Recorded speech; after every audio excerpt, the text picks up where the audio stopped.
Read the roll. Mr. Badger, Mr. Halter, Here. Mr. Prahl, Here. Mr. Volnick, Here. Councilman Hellinger, Here. Vice Chairman Manzoris, Here. Chairman Simpson. Here.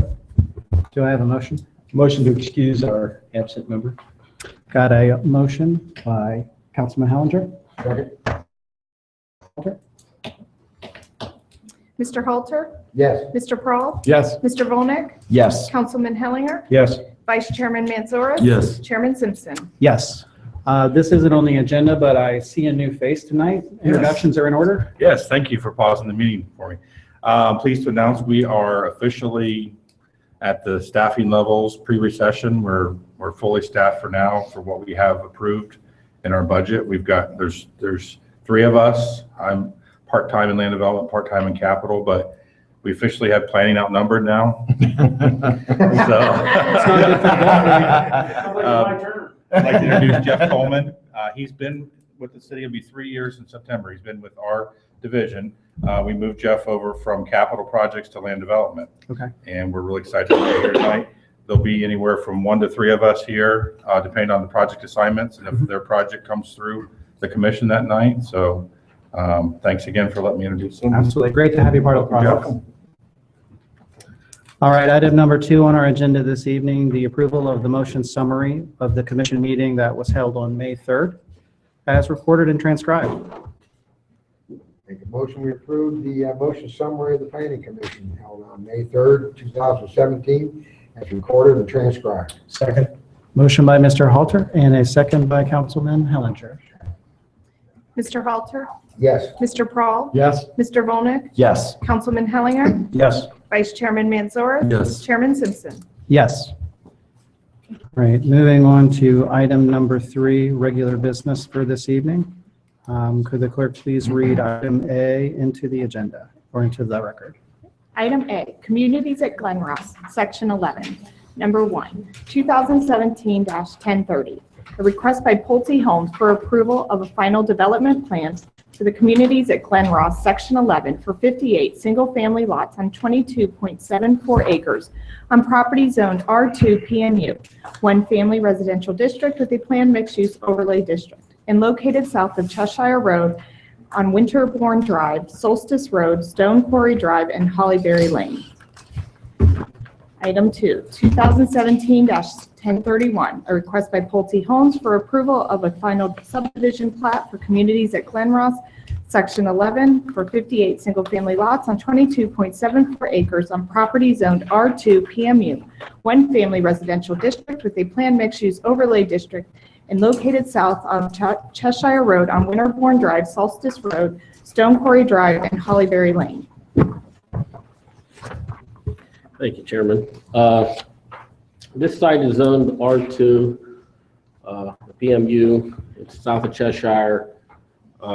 Last August, this site has an extensive history, goes back to 2006. Last August, Planning Commission and Council approved a rezoning amendment, preliminary development plan, and preliminary subdivision plat for sections 11 through 22, which is the communities of Glen Ross south of Cheshire Road.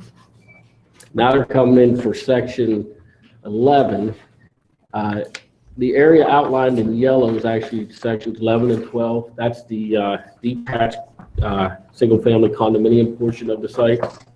And section 11 is the shaded area in yellow on your screen, which represents 58 single-family lots on almost 23 acres. When this was approved, it had specific development text that dealt with the minimum dwelling size, setbacks, landscaping, lighting, and architectural elevations for sections 11 and 12 of this development. From an engineering perspective, the engineering department's reviewing the construction drawings as we speak. And access to this site is via Cheshire Road, is through Winterbourne Drive, which is the main north-south spine road for the southern section, and Solstice Road and Stone Quarry Drive extend west into section 11, which is essentially the northern loop of the development. When this was approved last year, City Council required an emergency access road from Cheshire Road into Section 11. That's located along the western portion of this site, and it's to be 12 feet wide and extended to this development for any emergency access only. From a pedestrian connectivity perspective, actually, Reserve I is the northern portion of this site. It's all the open area north of the site, which is adjacent to the 6 county homes. Within that's retention area, landscaping, and emergency access road. That would be the buffer to those homes. The pedestrian connectivity, because they have a retention area in the like in it, there's no pedestrian connectivity, or that's actually a passive area because of the adjacency to the county lots. There is a bike path along Winterbourne Drive on both sides, and that will be constructed in this phase, in this section, for the first increment of that section. Landscaping, as I indicated, Reserve I has the landscaping adjacent to the 6 county homes. Staff would like to see that more robust in that area for the approved preliminary plat last October. And along the emergency access road, staff would like to see some kind of landscaping and trees adjacent to the houses east and west of that road. We want that road to be innocuous as possible, where nobody would drive down it, but we also want it landscaped where it's from the adjacent single-family houses in that area. Also, there's street trees within the development, and there's buffering adjacent to Cheshire Road and Winterbourne Drive in this section. Open space, that Reserve I is almost 8.5 acres. That's the only open space in this section. The entire section 11 through 22 had almost 62 acres of open space. So as we progress through this development, there will be pocket parks in various sections. And also, just let you know, north of this in sections 9 and 10 is almost 22 acres of open space, and that's the pool house and the pool shelter is actually being constructed now, and they're hopeful that opens this summer, I believe. And everybody within the community of Glen Ross, all homeowners, will be able to access those park amenities. From a tree preservation perspective, they're taking out about 106 caliper inches, but they're installing over 70 trees and pine trees in this site, that's above the street tree requirement. So that's a wash. The lighting plan has been approved for section 11 and 12. The entrance signage appears to, at the roundabout, appears to be the other signage, entrance signage in the development. In the phasing of this, and this is important for emergency access, the next phase would be 12, and the remainder of the phases should be the ones west of Winterbourne Drive. Then as they go east, they start at the top and come south.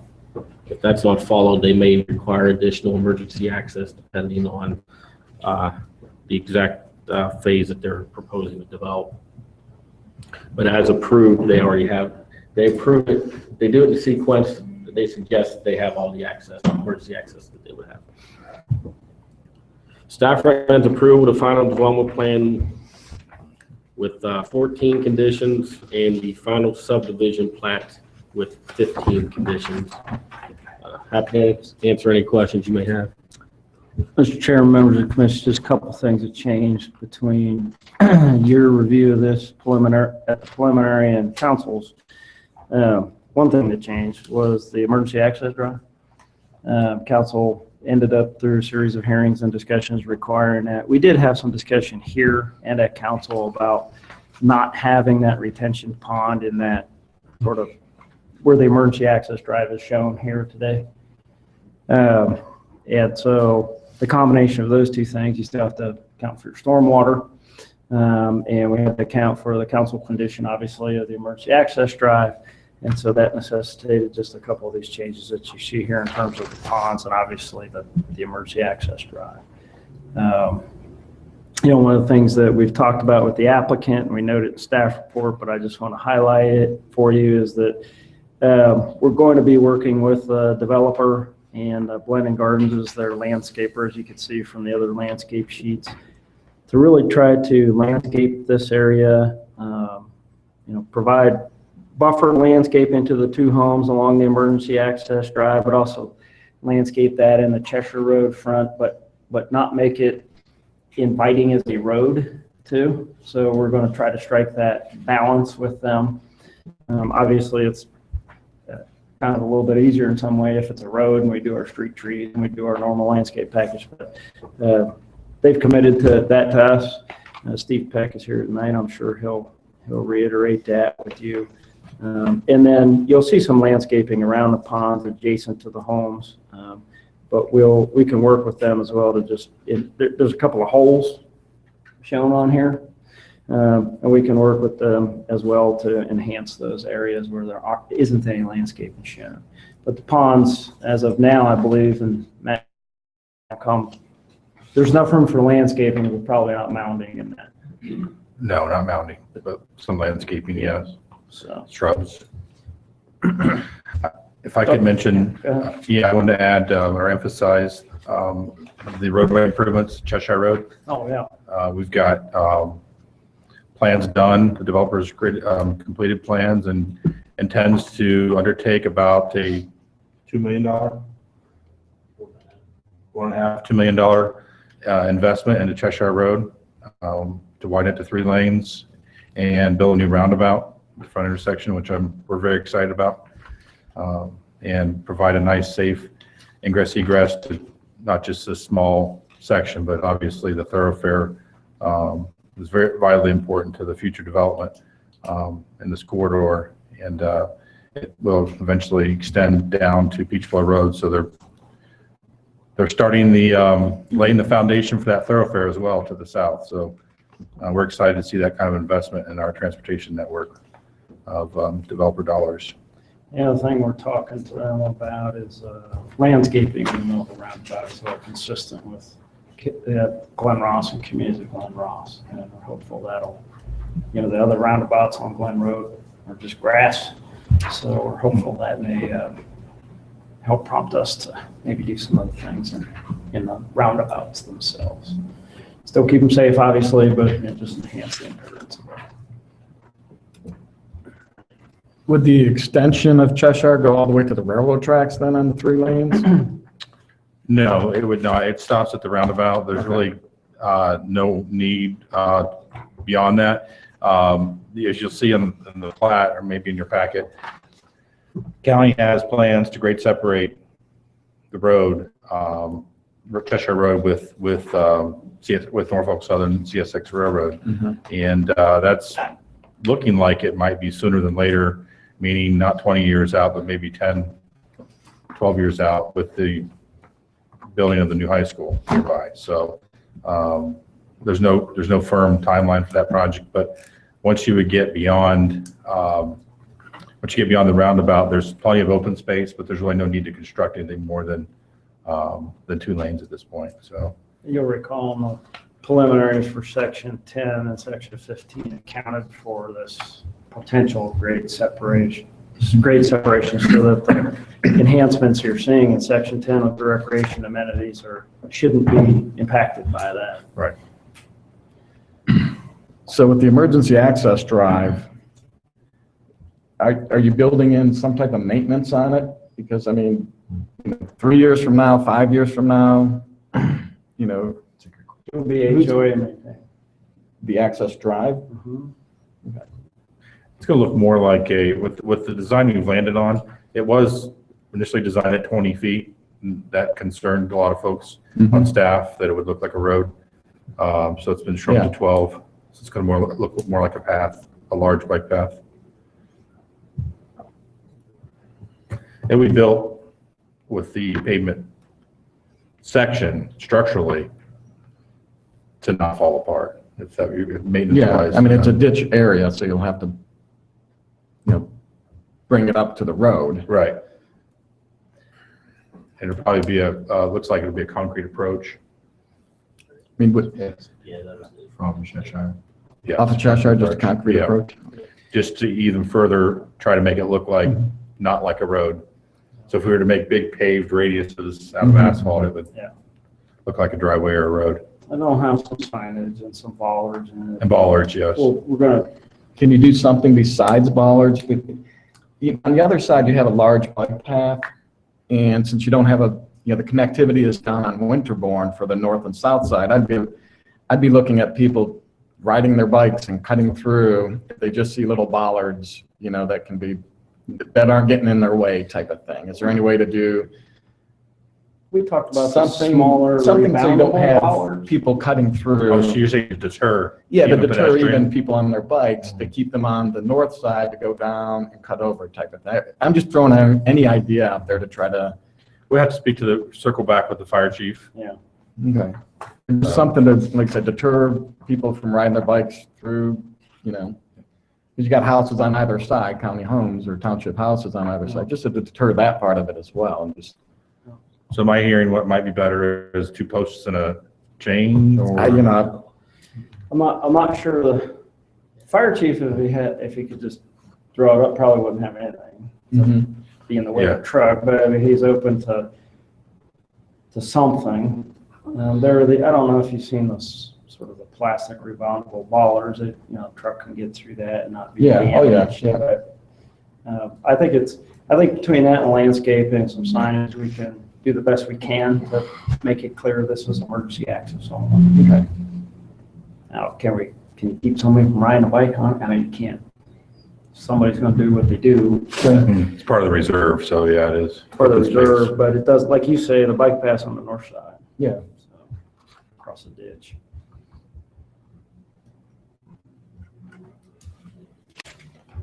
The roundabout that they're proposing, is it going to be similar circumference to the one that's on Glen Parkway in Cheshire? Actually, no, it'll be smaller. Small. Yeah, it doesn't warrant that large of a diameter. I'm trying to think how it would compare to the one a little bit larger than the one behind Coles. So to give you some scale, larger than that, but smaller than the one at Glen Parkway. What's that? Orange and 315, yeah, that'd be a good example. Orange Road and 315. And all of these are subject to the Delaware South New Community Authority. That's correct.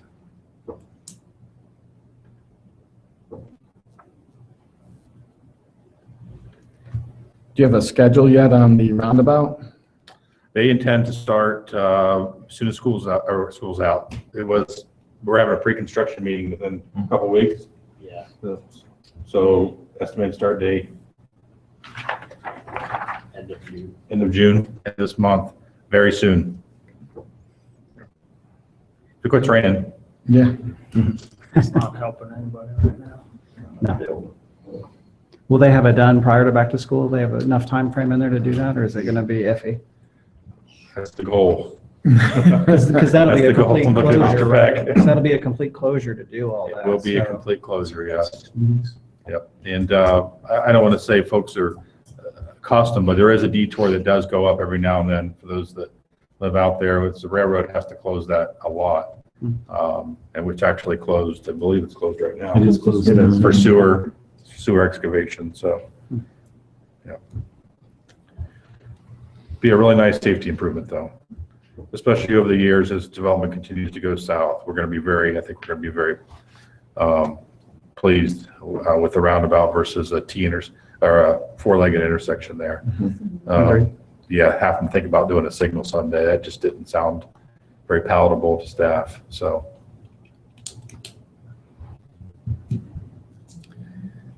I know at preliminary, and we addressed this with the developer, I talked about, the homes that front the golf course were supposed to have certain type of design criteria.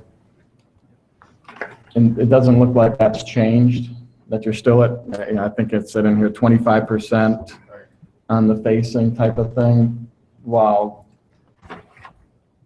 the development itself, if you had something along the golf course, was supposed to have 100% natural materials. did we have any discussions on that? I mean, there's, when you add in section 13, you're probably looking at, 10, only 10 or 15 homes. But I go back to, I didn't set the criteria. I'm just here to help make sure it fits.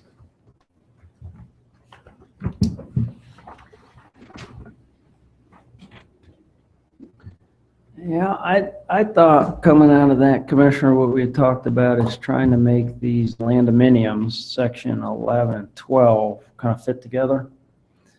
There's only really 4 or 5 of them, maybe 6 on the golf course, depending how you want to count it. And then when we look at section 13, with those are more single-family home lots, Sure. talking about enhancement as we went into there. But beyond that, to answer your question, I don't think we did have any more conversation about that. We can let Steve. 11 and 12 can look very similar, but at 25% is a pretty low number, and you're going to have a lot of vinyl at 25%. At a 50% type of thing, that's to me would be a little bit more palatable on 11 and 12. Yeah, it's tough just because the zoning's been set, which includes those design percentages. I guess I'll let Steve address that as well. But that was my memory, because these condominiums are a little bit different, just citywide. We haven't had. Certainly. And we talked about the I think size this is really and the the. first batch of these we're having. I think we're going to have more here. We talked about the size and the lots and that The sort of lot thing. size on them and stuff like that. There was concerns on that. Yeah. Well, do we want to go ahead and bring the developer up? Are there any more questions for staff right now? I have one with staff. On condition number 9, don't quite understand. Reserve I should be allocated, or at least not precluded, for the condominiums association to provide active space. It's 2/10 of an acre. It's actually 8. It says on here, it's 2/10 of an acre, plus or minus. Well, I think if you look at the final development plan and the final plat, they have different reserves, numbered differently. I took the plat reserve because that's what's going to be recorded. So that I should refer to the 8 acres between the subdivision and the county lots. Is what that condition Mark, refers I to. think H on. I mean, there's more to I than what it shows. No, on the final development plan, I was labeled H, and on the final plat, it was I.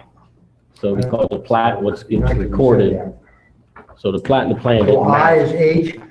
The plat and the plan don't match each other. So I went with what the plat, because that's going to get recorded. I was thinking, I hear you. looking at the map that I'm given, I had to 2/10 of an acre, and I thought, what Now, are we when are you going to program that? I don't see much more room. Couple picnic tables here. I had the same issue when I was reviewing it. Trust me, it took me a while. I understand it now. Thank you. All right, motion now. Would the applicant like to come forward? Oh, wait a minute, before, what do we mean we would like to have them? Does that mean they don't have to? Well, it's up to the homeowners association. If the residents in there want to be able to put some amenities in the future, they can. And who will pay for it? That's the homeowners HOA. association. So the developer won't develop it. Correct. They wouldn't develop it like a pocket park, because this section isn't really like a single-family home traditional So section. that would belong to basically the homeowners association. And if they wanted to put a gazebo Right. or, Right. I don't care what in their putting green, they would pay for it and do it themselves.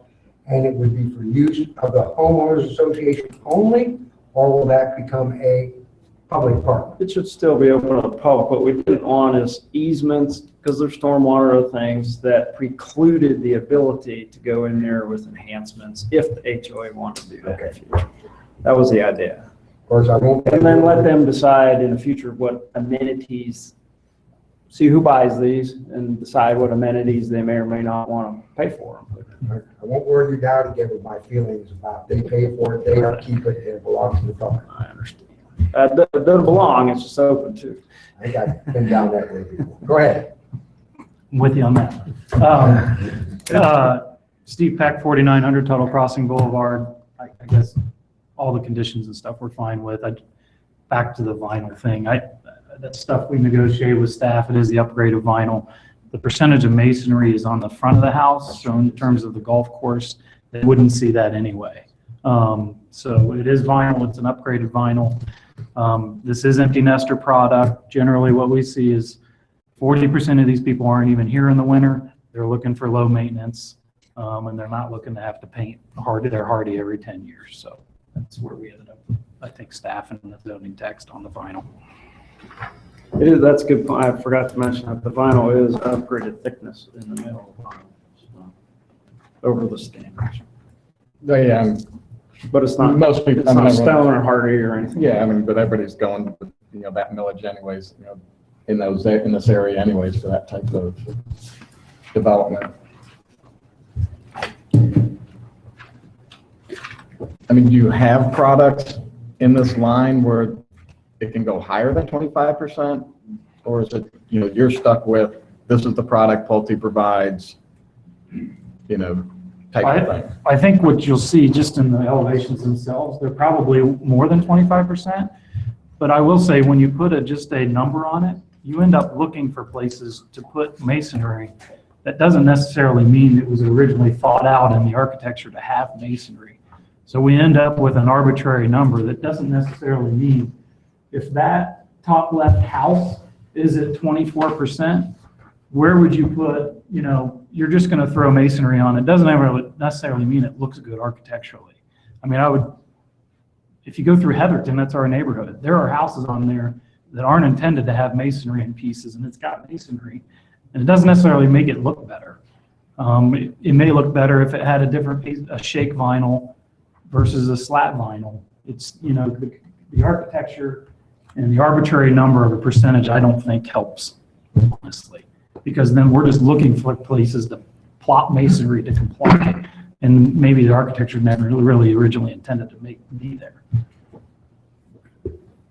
Well, I think the idea when we first got into this years ago, I was on council when it happened, what we were concerned about is that they'd all be tan vinyl siding. And that was being done at that time. I mean, you could go to some of the older areas and you decide, boy, that is, it's not upgrading at all.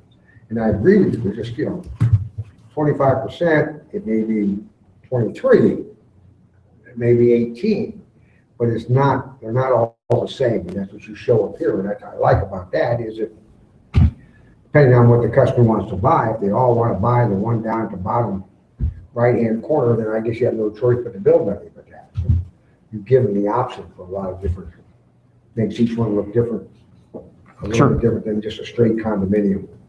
And we do have some restrictions. I think Community Glen Ross, on the fact that you can't have exactly the same front and materials on the front, and so a cross or sort of catty corner. So it does sort of do what you're saying. It does at least break up the streetscape with a different look. And I think they all look good in Glen Ross and Community Glen Ross as they're emerging. And I would also say these are ranches, so you don't have that two-story Smaller face unit to maybe spread out 40 or 50%. They're all starting on the first floor. Now you can add a loft, which I don't think any of those elevations represent, but it doesn't add much face. It's usually dormers and stuff, a couple gables, but it's not real surface area to just pluck another 15-20% of masonry on.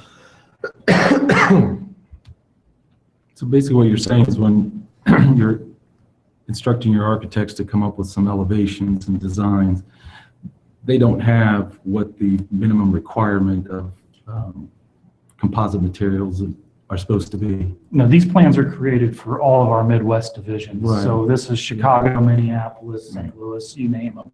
And they're coming up with one plan. Now, if we have specific requirements, then we're sending these plans back to Chicago and saying, we need to get this out of it. But generally, these are designed for the best that they can do throughout the Midwest. Obviously, we're not doing what they're doing in Arizona and Florida because we're not doing clay tile and stuff like that. But Right. this is a Midwest look, and they're coming up with a base plan Mhm. to start with that can generally be used everywhere. Right.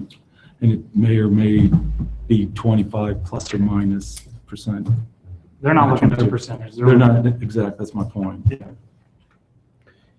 We do when we review the building permits as they come through, and as Steve knows, going back to Dominion, there's a table on every one of those elevation sheets that is calculated what the percentage is to a degree. So we're looking for that, and I think most of the ones in communities, Glen Ross and Glen Ross, have certainly met or exceeded the standards in the text. Kind of like Steve's saying, on these fronts, I mean, almost all of these that you see, as you know, these are examples, are going to be over that 25%.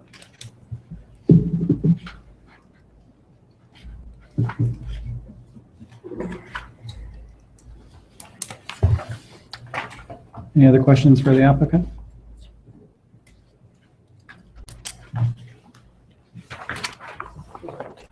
All right. Are there any members of the public here this evening that wish to speak on this particular topic? All right, seeing none, I bring it back to the commission. What is the wish of the commission this evening?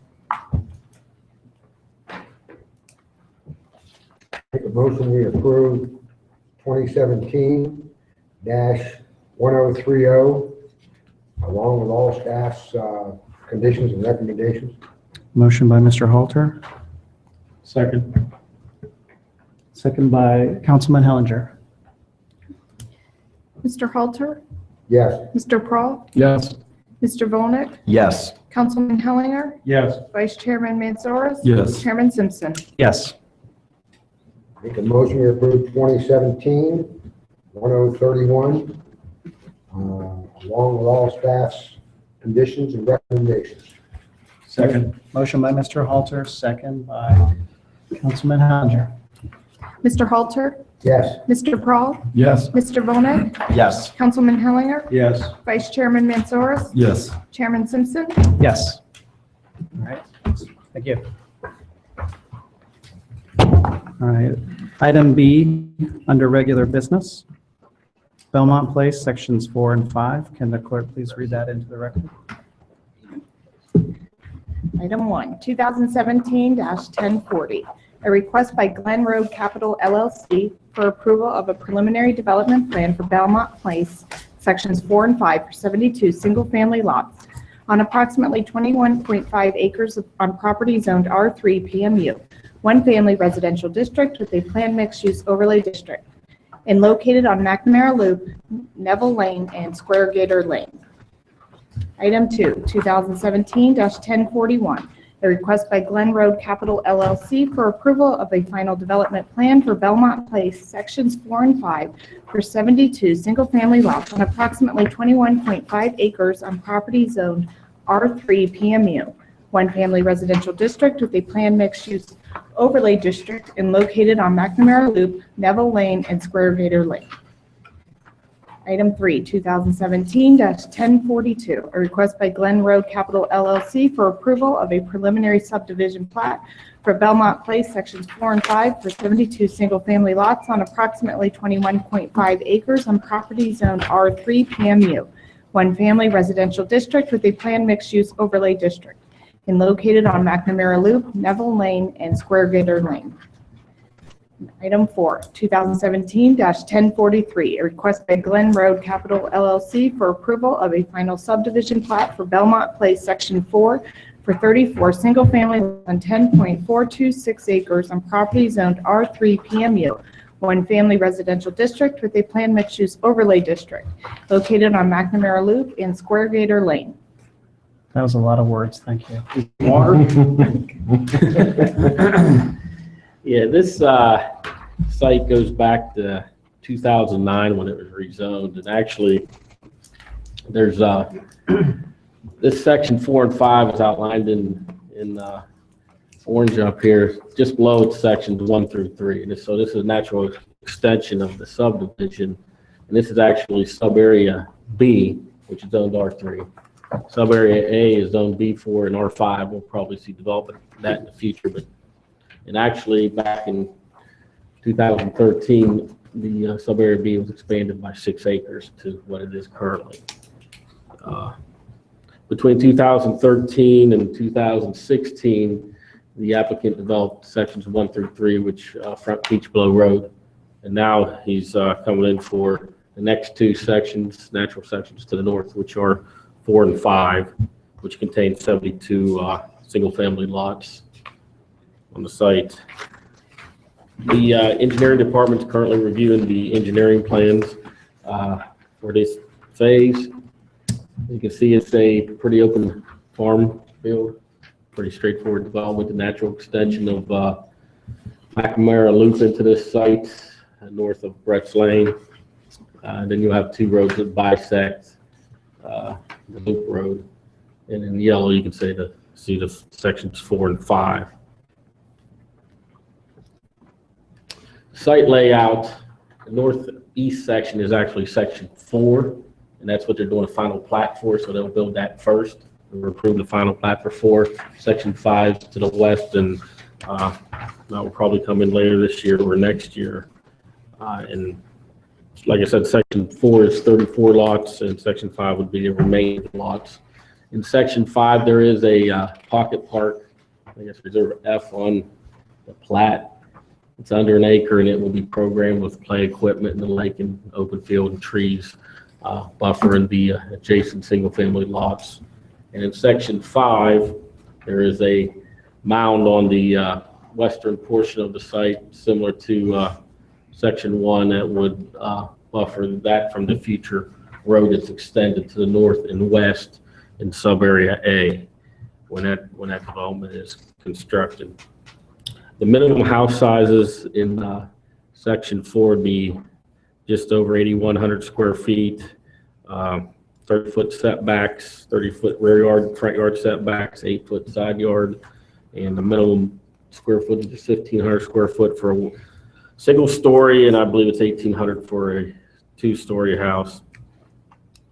And the side corner lots to be oversized 30%. Design standards for this development is 50% of the front elevation of each house would have to consist of natural materials, upgraded garage doors that front a public street. None of the walls can be blank, so each wall has, each elevation has a window on there. Open space, as I indicated, reserve as the pocket park for section 4 in this site on this development. And also from a landscape perspective, we're proposing our typical street trees, and you can see reserve F has the trees in the park, and the reserve, western reserve has the mounding and buffering adjacent to the future road in section 5. There's probably going to be minimal tree removal in this section, so if they remove any, we'll get that a construction drawing or during the actual construction of the site, and we'll inventory them at that time if any trees are removed. Likely there won't be, but there are some trees to the north and east that could be impacted. From a pedestrian connectivity perspective, there would be sidewalks on all public streets in section 4 and 5. The bike path, if you remember, was extended along Peach Blow in section 1. This developed, so that's actually out there. It would extend to west whenever the properties to the west are developed. The lighting plan has been approved by the chief building official for sections 4 and 5. In conclusion, staff recommends the preliminary development plan with 4 conditions, the final development plan with 4 conditions, the preliminary subdivision plat for 4 and 5 with 10 conditions, and the final subdivision plat for section 4 with 9 conditions. Happy to answer any questions you may have. Mr. Chairman, members of the commission, I just have 2 thoughts for you. One, I think the going from planning to the first phases of the subdivision, if you've been down there and had a chance to check it out and look at the park, I think it's the homes are very nice. The park is. nice as well. And every time I'm down there, it's used by the homeowners. Usually see kids out there shooting baskets. It was a nice day, shooting some hoops. So appreciate the applicant and Kevin McCauley and Stavroff working forward with us. Ryan Holmes building good product down there. If you've looked at some of the transfers, they're pretty significant. They're high for this product down there, and that's a good thing ultimately for the city. The other thought I have for you too that I just want to remind you of is that this layout as it appears before you tonight was actually brought forward in a concept review with the first sections 1 through 3. I think maybe it got a little bit lost in the fact that we were looking specifically at 1 through 3, but they were also shown exactly in the way that they're shown to you tonight as well. So this is in conformance with their zoning text and that concept review. Concept review didn't elicit any particular comments at that time. We're happy to answer any questions you might have.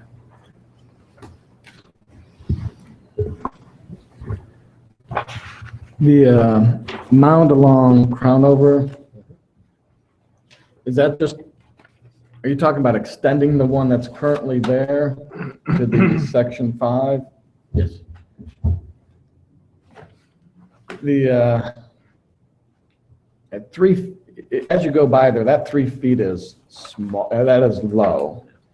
With a 4-foot tree, I mean, yeah, you have the bike path and then the road and then, future development. But I mean, that's tiny for whatever it's going to go into that next subsection, which could be, anything, could be larger type of things. And I understand we've already got it on 1, 2, 3, but I would just definitely, encourage the commission, hey, 3 feet ain't going to cut it. I mean, it's just so small. It's almost providing no buffer if you're a house facing that way, particularly with a 4-foot tree. Yeah, I think, again, this is in the tech area, and part of the issue here is that when we did this zoning, it is pretty flexible, so we're not sure what's going to occur on the western half or so of this side. I suspect it's not going to be the large shopping center that we originally had envisioned. That was one of the options under the zoning. I suspect it's going to be more residential in nature.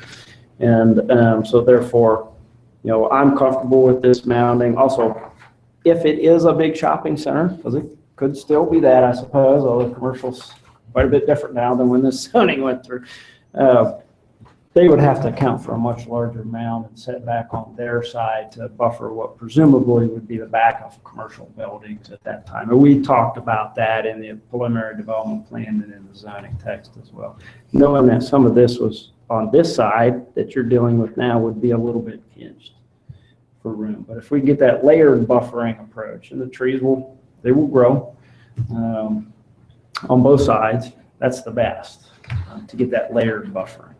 But you're right, we don't know yet what's going to come on the west side. But they will have to handle their buffering business on that side depending on how the use comes down. And we also, in this section, we have some utilities under here, where the utilities were laid out, that we have to make sure that obviously we're not disturbing the utilities too. And I think we can get the mounding and the buffering shown here and continue with the utilities that have been put in place. Kevin may have some other thoughts on it. Yeah, Kevin McCauley, Glenwood Capital LLC, 6689 Dublin Center Drive. I think it's covered it, but I'm happy to answer any of the questions you have on that. I do think the mounding itself right now is, the tree, we've got a lot of trees there that will grow and they will come in. And once those come in, I think it will be fairly, it'll be fairly significant once that comes in, because if you do go out and it sounds like you have been, if you're on Crownover Way in the mountain, although it's not significantly high, it is, the elevation change gives you a pretty good perspective there. I've actually talked to some of the homeowners that are there now, because we've had to replace some trees after some utilities went in and some things happened. And all of them that are, those lots actually sold pretty quick, and Ryan can probably tell us more on that, but that hasn't been a concern of theirs at this point. in addition, as Dave said, if it is commercial, I can't remember the size of the amount, but I know it's, I want to say it's like twice, significant, and it's like 100%, opacity to go through there. So if we come back with a commercial development on that other half, it's going to be significant mounding there. We could look at the landscape plan that we submitted here. If there was something, the mounding, going higher on the mounding, I don't know that we have room to go much higher without the slope getting difficult. And we're already having just even that mound that we have out there, that 3-foot mound there, everything, it's tough to get stuff to grow there.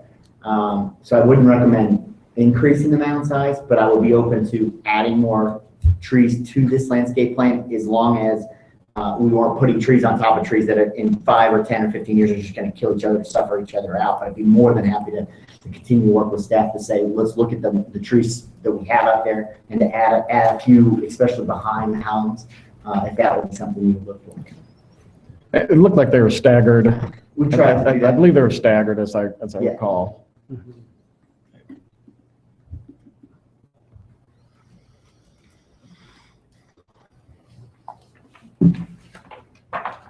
And I think we talked about this before too, though, if there's any other future phases that the crown over would have to be completed first before you go into any other, Yeah, it's that. or I shouldn't say completed, but that would be the next portion of it. Crown over is known in what is now probably an ancient pre-annexation agreement that goes back to Dominion days, and yet sometimes will slip into, say, the Evans Farm as Midpoint Road in that document. So the idea is there is a cut off of Glen Road approximately across from the backdoor cut that goes into the school now. So that's sort of point A. Yeah. And point B is where you see it stubbed today, it's crown over. And so anything that gets developed to the west will have to account for getting from point A to point B. Okay. How it gets there, we don't know that yet because we don't know, there's no proposal yet.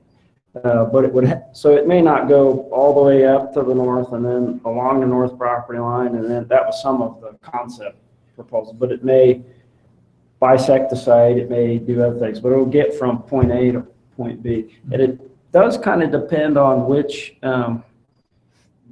section of the final half, does that make sense, comes forward for development next. It could be that the southwest section comes forward first. It could be that the northwest section. I suspect it's the northwest section comes next, but we'll see.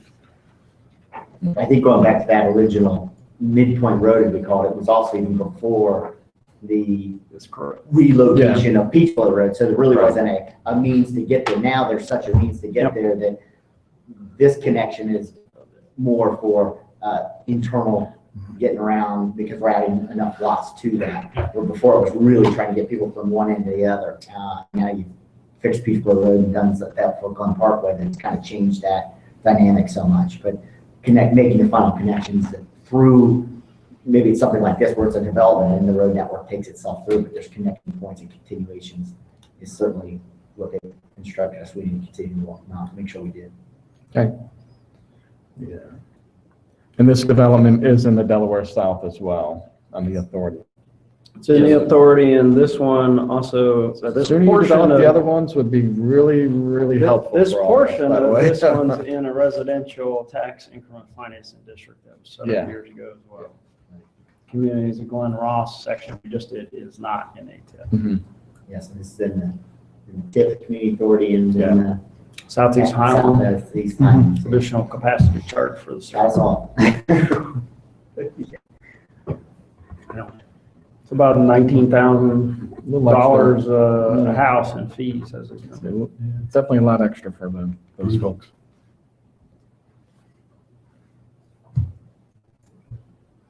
All I have.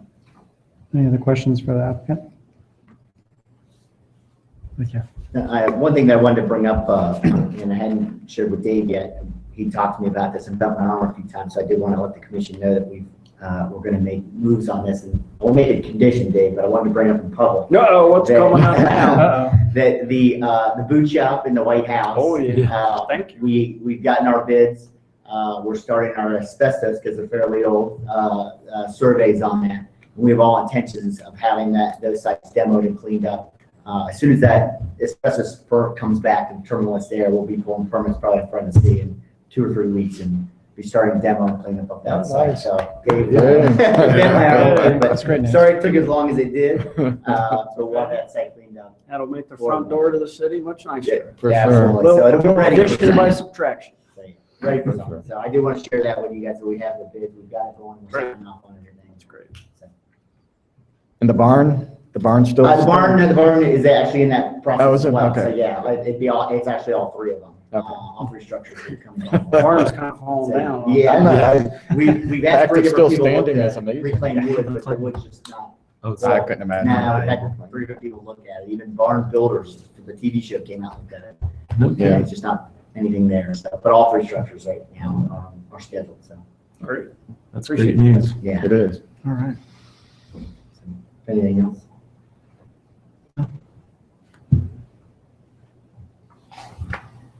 Are there any members of the public here tonight that want to speak on this particular item? No? All right. Bring it back to the commission. I'll make a motion, we approve 2017-1040 with all staff recommendations. Motion by Mr. Prawl, Second. second by Mr. Volnick. Mr. Halter? Yes. Mr. Prawl? Yes. Mr. Volnick? Yes. Councilman Hellinger? Yes. Vice Chairman Mansoris? Yes. Chairman Simpson? Yes. Make a motion, we approve 2017-1041 with all staff recommendations. Motion by Mr. Prawl, I'll second. That's my fault. That's totally my fault. Why? That's totally my fault. Yes. I'm going to give that one to Mr. Monsoros. I think he beat you out there. Second by Mr. Monsoros. Mr. Halter? Yes. Mr. Prawl? Yes. Mr. Volnick? Yes. Councilman Hellinger? Yes. Vice Chairman Mansoris? Yes. Chairman Simpson? Yes. Make a motion, we approve 2017-1042 with all staff recommendations. Motion by Mr. Prawl, Second. second by Mr. Volnick. Mr. Halter? Yes. Mr. Prawl? Yes. Mr. Volnick? Yes. Councilman Hellinger? Yes. Vice Chairman Mansoris? Yes. Chairman Simpson? Yes. And then I'll make a motion to approve 2017-1043 with all staff recommendations. Motion by Mr. Prawl, Second. second by Mr. Volnick. Mr. Halter? Yes. Mr. Prawl? Yes. Mr. Volnick? Yes. Councilman Hellinger? Yes. Vice Chairman Mansoris? Yes. Chairman Simpson? Yes. Thank you. Thank you. Thank you. Good luck. All right. Next item on tonight's agenda, the planning director's report. It's the kind of shenanigans when we have 3 engineers in the audience that go on. We are table. Try to be. My goodness. Is there a farther table? No. I'm just kidding. We love our engineers. They do a great job. Just want to mention that we had a nice planning and zoning Central Ohio section of the American Planning Association Ohio chapter, and the Central Ohio region had a good planning and zoning workshop. Bob, Stacy, and George attended, and I think everybody got hopefully a lot out of it. I thought it was a particularly good session and sessions this year. Interesting information from around the region, really. And a closing session for the 3rd year in a row, I believe, on autonomous vehicles and sort of what it's going to mean for layouts and cities and garages and streets and parking and all kind of mobility, enhanced mobility too. As I look at it at ends of the age spectrum in particular. So really fascinating, and had the same, I think 4 speakers for the last 3 years in a row that really have done a lot of thinking and research into their stuff about it. So that was pretty interesting. But I hope you guys enjoyed it and got some training out of it. So I encourage anyone else to think about that for next year as well. We should have do that again. If you've been by the new the relatively new enhanced water treatment plant also has a very new, very lovely sign that fits our gateway and branding components. It's really the first one for our facilities, so go and take a look at it. I believe the old sign has been removed at this point, so that's also a little addition by subtraction, if you will, there too. But I'm pleased with how that came out.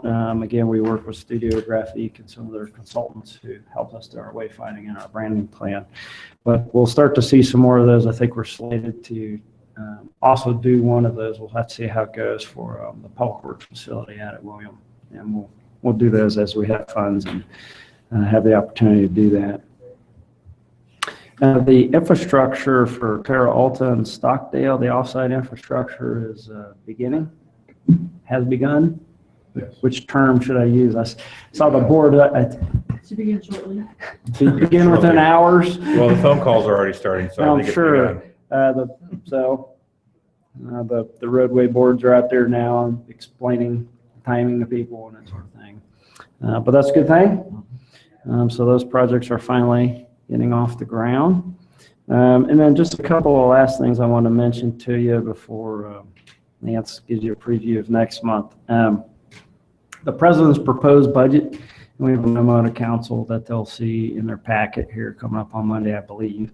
We'll see, it may be the next meeting, but the proposed federal budget from the president at any rate to Congress does a lot of things. If you all have had the opportunity to read those, one of the things that it does is it completely cuts to zero the funding for community development block grants, home funding, and low-income housing tax credits to zero, nothing.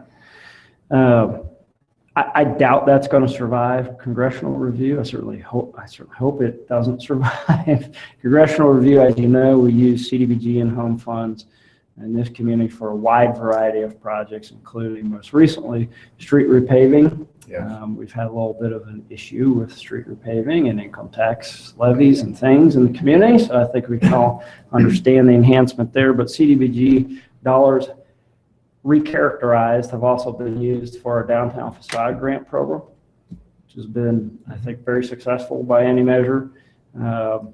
They performed the zero depth entry portion of the Mingo pool enhancements when that happened at the Jack Florence pool many years ago now. But those were CDBG dollars, some improvements to Ross Street.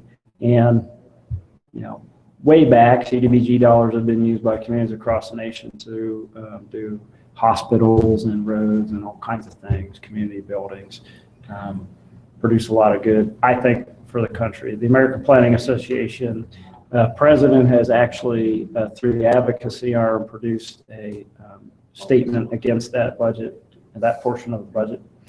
A very strongly worded statement, perhaps the most strongly worded statement I've seen from my professional organization nationally on something. So I just wanted to make you aware of that. If you want to reach out to any of the delegations from Ohio, as far as I'm concerned, please feel free.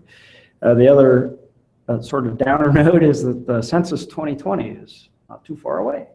And the planning for that actually starts occurring usually immediately after the last census, and that occurred, but it really picks up here in the last 3 years. Census 2020 is under the same budgetary issues from the federal government. In fact, the head of the census, as a result of the budget proposed, just resigned not long ago because the budget is not enough to produce, in his opinion, the census that's required of us as America every 10 years. Typically what occurs is that there's some testing of questions and testing of how you take the census that occurs about now to then go into the final questions and just how they're going to, if you can imagine counting everybody in America is a rather large activity, difficult. So that's also a little disappointing. We use that information, and the private sector uses that information. Businesses use that information every day. It's the single most consistent, best source of that data for all communities and even businesses across the country. So that's disappointing as well, and hopefully that does not ultimately affect our ability as a nation to take the count of the people that we have to do every 10 years. Guess we'll find out. But definitely they could use some enhanced budget and maybe a little more communication in Washington, the federal government would help too. We'll be ready locally and do what we can. That's our plan. Lance, what's coming next? The next meeting, if you remember, is July 19th because of the holiday. Right now, we have 3 items. Burr Oak Commons, which we saw a concept plan for, I think, last month. They're coming in for the rezoning and preliminary development plan. We have a concept plan for the Rodman property out on Houck Road. I think, Jim, you alluded to last month. We'll see a concept plan for some office and some condos there. And also the Troy Road Plaza is getting a facelift with new signage and new frontage on that facade. So right now, those are the 3 items we have. That's it. All right. Dave, could I just clarify? I believe the signboards on Pollock Road are currently up for culvert repair replacement on Monday and Tuesday. It's not related to Terra Alta. They'll soon be saying Terra Alta. Yeah. Just for clarification. I appreciate that. I couldn't stop on Pollock to read all the night. And we are going to have things cleaned up for Ironman. We get asked about. Yes. We're going to have it. It's going to be quite torn up, Pollock Road, but it will be cleaned up for I Ironman. just saw today the developers of Stockdale, Terra Alta, gave Ironman a permission to set up. They had I don't know what they call it, but a water station there at the last event, and they gave them permission to do that again down by Stockdale, I think it was. They're working well together. Yeah, the course is on both Brown Miller and Pollock. And I think the mayor and they're looking for volunteers for that.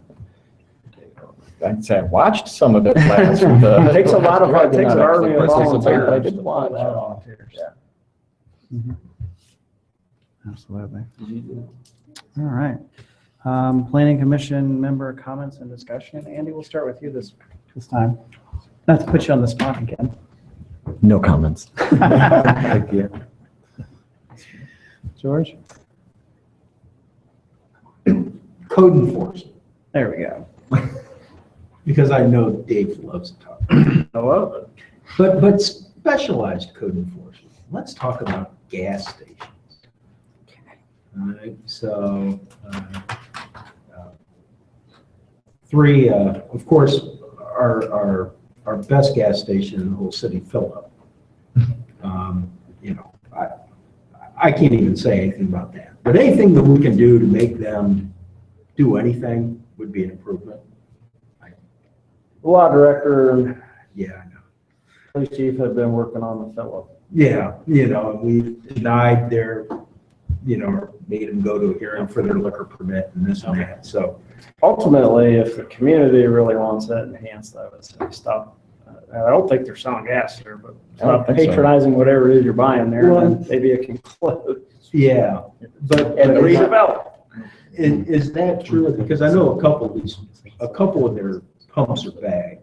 I don't know. I don't know if they all are. I don't. But if they are, isn't that still the primary use for that facility as a filling station? And if they're not in compliance with that, No, I think it's zone B3, so they can continue doing. they can do what it, okay. All right, so I'll say from a zoning perspective. yeah, okay, yeah, so that's Philip. Then the second one, which is a little more usable, is the old Swifty. Looking down through there, they have the unused old Pepsi coolers out front that are unplugged, unused. They have shelving that's sitting out front, which is just unused. They have bagged garbage on the side, on the north side of their building. So, I mean, we just need to We take a look. make them toe the line. And then I left the best for last, the Rutherford B. Hayes Memorial BP Station. I think our ex-president should at least get, be honored with a new painting on that covering. I mean, that really looks like trash. It's all painted, it's Yeah. all faded I don't off. disagree with you. We had a conversation with them last year. Now, this was going into the winter about repainting it in this spring, I believe, which obviously didn't happen. And I think we got some communication that was coming, but we'll follow up on that. Yeah. That was the paint was to be finished, so it doesn't look the way it is. Yeah, I mean, it really. There looks have trash. been, and I think you know this, there have been some efforts made toward the Hayes Memorial, and it's definitely been cleaned up, and the property owner's been a partner in that process, so that's Right. good to see. But yeah, from the painting. Yeah, from We'll the follow up painting on and, you know, for all those facilities, anything that we can do, again, for code enforcement Yeah. on minimizing the outside display of merchandise and what have you. I know that's all over the board, Yeah. but whatever we can do, wherever we can do it, that would be much appreciated. And I'll let you know too that just today, our new permanent or part-time code enforcement officer came on board today to refill the position. So Give them something to do. that should help enhance our efforts and let us get back to routine patrol. We had done that when we had 1.5 people. So that we're still complaint driven, but we also, they had divided up the city and they were getting past, you know, every property by quadrants, kind of in once every 3 months or so in the city. With 1.5 people and 15,000 properties at least, that was good. So we'll be getting back to that. Excellent. That's all I got. His name is Dwight Wells, That's the by the one way. on 23. You like that gas station? Well, I'm waiting for them to put in the Lions Den where the Opies or Obies or whatever. No, I'm talking about the one there south of that. It Oh, used to the also be a- Marathon? it used to be a Swifty. Oh, yeah. Right there by the, But that's not in the city. That's in No, I the think that township. is. No, it isn't. I think it's in the county. Yeah, it's in the county. It's not in the city. I think Yeah. George. Otherwise, I would have brought that one up because yes, that, the mega car, used car lot. So the three house up cars there with the weeds all growing, I think George had his 3 things already. the historical house up there, that's not in the city? The bookstore No, no. house This is the- thing, that's in the He's talking city. about the other house that's further north of a bookstore. I believe that Swifty is not in the city. The Swifty is not in the city. Swifty is not in the city. There's a historical house up there. It sits back in, hard to see. I'm not sure. You're talking north of Pinecrest? If it's north of Pinecrest, that would be in the city. That's part of that whole big tract that they bought for $2 million. Across from Panhandle and up in there. I there's a think couple it's right in houses. there, yeah. there's- Yeah, those are. There's actually 2 houses. There's a short pocket. There's actually 2 houses sitting around. There's an old barn and a house up there Can't see it that are because the weeds in, are growing so far. Yeah. and that property owner who bought it at auction was going, moving to demolish the I was structure. just bringing them up, I just wondered whether they were in the city or not, I didn't know about that. But I know the problem with code enforcement is almost, It's a tough job. But yeah, you gotta go to court, then they still don't do anything. we've been making a lot of progress. Darren and the prosecutors have been very accommodating. And we've taken probably more cases to court in the last couple of years than we might have had in the 10 years before that. And at least getting them in front of the judges and going through the process. And I think ultimately they've come out pretty well at the end of that process. Sometimes it takes longer than we would like it to. You got to go through the process. Anything else, Jim? One thing I've got is that I noticed up on the trail in Locust Curve, the asphalt up there, it looks like somebody coated it. Is that possible? It's very possible. But there's a crack in it that runs the whole distance, and I swear it's that big. Where? Up there in Locust Curve, there's a crack up in that thing that runs all the way across the path that has got to be at least 3 inches wide. It's probably homeowners association responsibility, but I'll Is it check. theirs responsibility to take care of that? We'd have to research it and see. Yeah, 'cause Most of them. I see a lot of them that way. I see a lot of them that way. I don't know if they're city or they're, Can you give me a better idea of where in Locust Curve? Okay, it's the trail that comes down from, On the trail.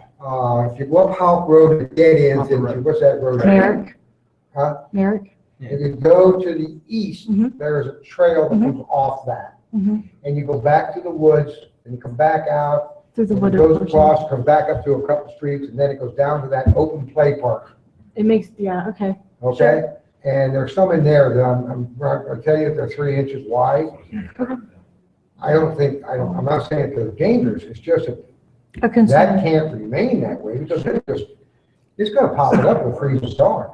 So there's the wooded portion and it makes the big loop-de-loop and then goes straight again There's a down to big the circle cliff. in Yep. there, and they got a big play toy in the middle of it, and it goes off, and there's a little walkway goes off in between each one of them, We can check the you responsibility. know. But I see a lot of that on those trails, and, I can't tell. If it's not ours, we'll still try to notify the homeowners association. We could do that through code enforcement. I know. I think that one changes. changes. I think that portion of it may be city, and the portion that goes up into what's Westfield Hills, then I think becomes HOA, but I think it changes, so we gotta check exactly Yeah. where it It's is. just something like that that now is relatively inexpensive, but later on it's gonna become very expensive. You know, and the city council has to be aware of that, pretty soon you're into millions of dollars. But right now, it may only be, they're just filling the ceiling of that crack with some decent asphalt might save it for a while. That's my only one. There was a discussion of that again, as we had in the 2010 bikeway plan with this new bikeway plan as well. Not just what filling gaps and doing new paths would cost, but also the maintenance side of it. It just looked like something out there coating them, and I thought, gee, that's nice to coat them, but, oh, well, we have some major problems here. They look nice. I could extend the meeting a little bit and tell you about, we've had those cracks in the road, but there's not a material, now we finally have some materials on the market. There hasn't been material available that would fill a crack bigger than 1.5 inches or so. Yeah, I knew there wasn't at that one time, but I think there is, We're getting some, yeah. I think there's some urethanes or some Yeah. polymers or something that'll, We're actually using the infrared machine now to fix a lot of those cracks. So. On the roads, yeah. We have an infrared machine too for the roads. I don't know if you could drive it down the bike path or not. But, Might crash on the bike path. yeah, it might create more cracks, but we'll look into it. just a concern. George?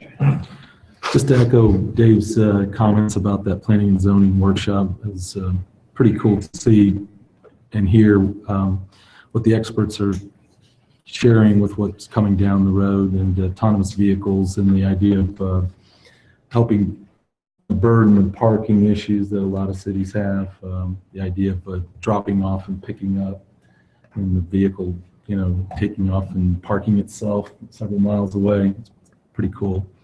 And then hats off to Dave and his presentation. A lot of, like you said, it was a regional meeting there, and attended one on parking. And Powell made a presentation. I think Grove City made a presentation. Columbus. Yeah, Columbus, and the problems they're having with parking. And so they put up on the screen just a simple PowerPoint with what looked like a highlighter to outline parking areas. And Dave gets up there and all he's got in his hand is this little magic mouse and showing the drones that were used to fly over Delaware and take pictures and to show things. And so hats off, that's pretty cool to That's good. showcase Delaware. Good material to work with. Oh, That was good, fantastic. great parking plan. Yeah, and everyone, I looked around and people were just sitting there, just focused in on this.